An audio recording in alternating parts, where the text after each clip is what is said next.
It was October 1949. 4 months had passed since Chinmaya began the study of scriptures under Swami Tapovanam. As the cold winds began to blow in Gangotri, Swami Tapovanam, in his usual routine, descended the mountains to Uttarkashi. This time, Chinmaya would accompany him. As the Guru and Shishya stopped at various points along the way, the student cooked food and served his teacher. Following the course of the Ganga as she glides through the mountain valleys, they walked, conversing, silent at times. It was during this first trip with his Guru that Chinmaya witnessed firsthand how Swami Tapovan saw God in everything. In the majestic clouds, a golden streak in the distant sky, a crab returning to its hideout, a spider weaving a web out of itself, even leaves dancing in the breeze. He would stand there in total surrender, his lips trembling and his eyes welling with tears as he stood dissolved in a visible divine harmony with nature. Swami Chinmayananda would make many such trips with his beloved Gurudev. Classes would resume in Uttarkashi.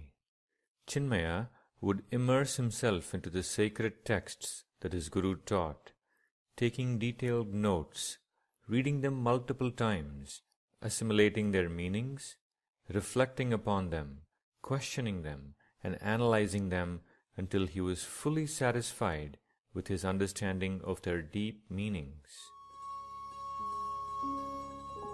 And along with studies, there were activities to be performed, including services to the Guru and any elder Swamis.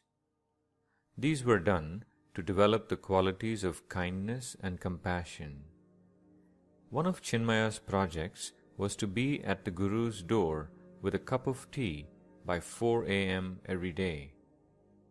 Swami Chinmayananda was used to waking up early, but now he had to rise, bathe, and have tea made by that hour. There were no alarm clocks, so he needed something to make sure that he woke up well ahead of time. He began to use a stone for a pillow, and this prevented him from going into a deep sleep state. With this system, he was at the door of Swami Tapovanam at 4 a.m. every day with a cup of steaming tea in his hand. Although Swami Tapovan allowed no comforts for himself and had lived his life this way, he would sometimes use objects of the world to train his students, especially when they were least expecting it. For example, he would sometimes leave the full cup of tea untouched after all the effort that the student put in. Now one can imagine the agitations that this could cause in a weak-minded student. Another time, the Swamiji had received some plain cotton cloth as a gift. He gave it to Chinmaya and one more student and said, "Make this into a robe that I can wear." The students carefully cut the fabric, stitched it by hand, and dyed it with orange and laid it over some bushes to dry, and then they lovingly presented it to the Guru. Swami Tapovan would later call Chinmaya to his kutia. Looking straight at him, he pointed to a hole in the robe and said loudly, "Look, you tore it. You were careless when you took it off the shrubs." "No, I was careful, Swamiji."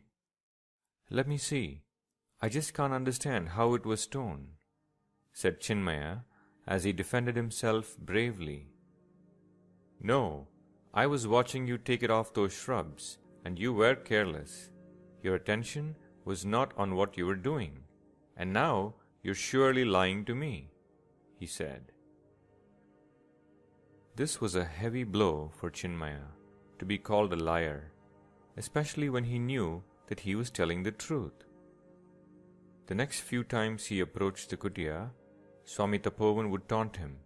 Liar! Chinmaya's anger and frustration stirred to a boiling point. He did not think he had torn the garment. But how was he going to convince his teacher? The harassment continued for a couple of days. Chinmaya could not take it any longer.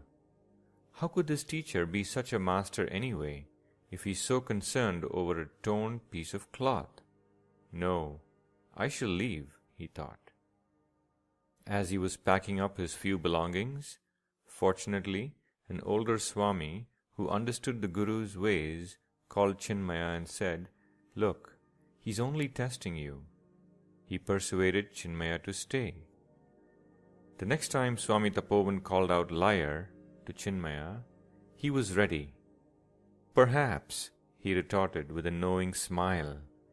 Oh, so now you see, this whole creation is a lie.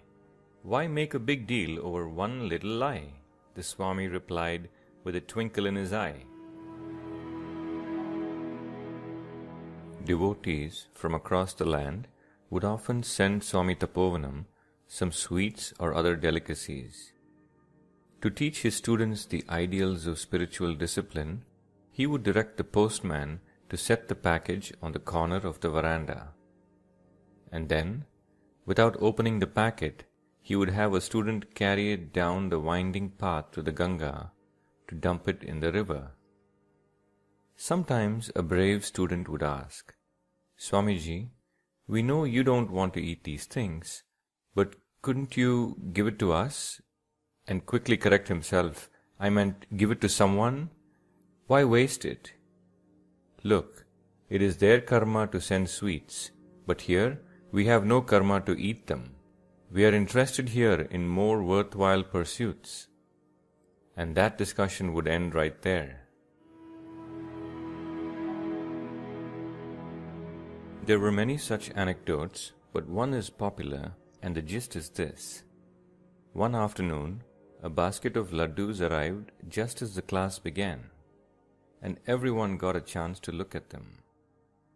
The students' mouths watered, and expectations went up instantly, due to many months of deprivation.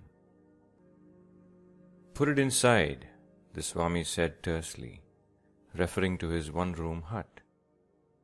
Now this was a mystery, since Swami Tapovan had never allowed even a grain of rice to enter his hut. Since there was no evening meal at Tapovan Kutir, the students thought that the laddus would be distributed the next day with the noon meal. But the noon meal came and went, and came and went. There were no laddus in sight. The disenchantment grew amidst the students. Talk began to spread that the master was keeping the laddus for himself. It got to a point where a few students just packed up and left, refusing to study under such a teacher. Chinmaya tried stopping them, but he himself was not sure what happened to the laddus. The next day in class, Swami Tapovan noted that the attendance had abruptly dropped. "Where are the others?" he asked. "They left," came a timid reply from a corner. Swamiji knew exactly what was going on. "Chinmaya, come here. Now go and get that basket from my room," he ordered. Chinmaya went inside and found the basket of laddus exactly as it had arrived. Not one was missing. "Bring it here," he said, and Chinmaya did as told. He and the students thought to themselves, "He's finally going to distribute them to us." "Throw them out, to the Ganga," he ordered. When you take sannyasa, you're supposed to have control over your senses. Just look at the state of your minds, agitated so much over a mere basket of sweets. I saw your distractions and I knew what was going on. We are here to study the Upanishads, not to eat laddus. All these give a glimpse into how this realized saint, Swami Tapovanam, taught his disciples.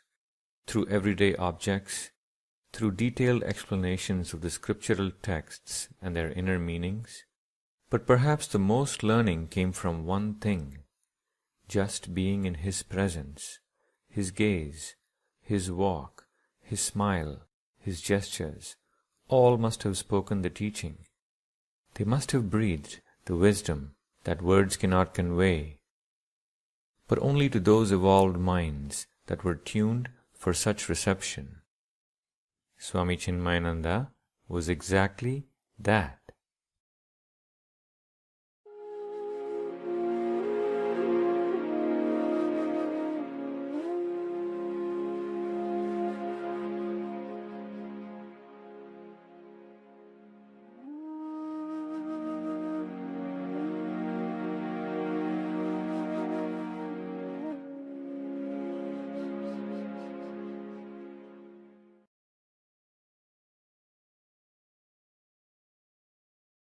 Hari Om Namaskar. We are sure you liked the video.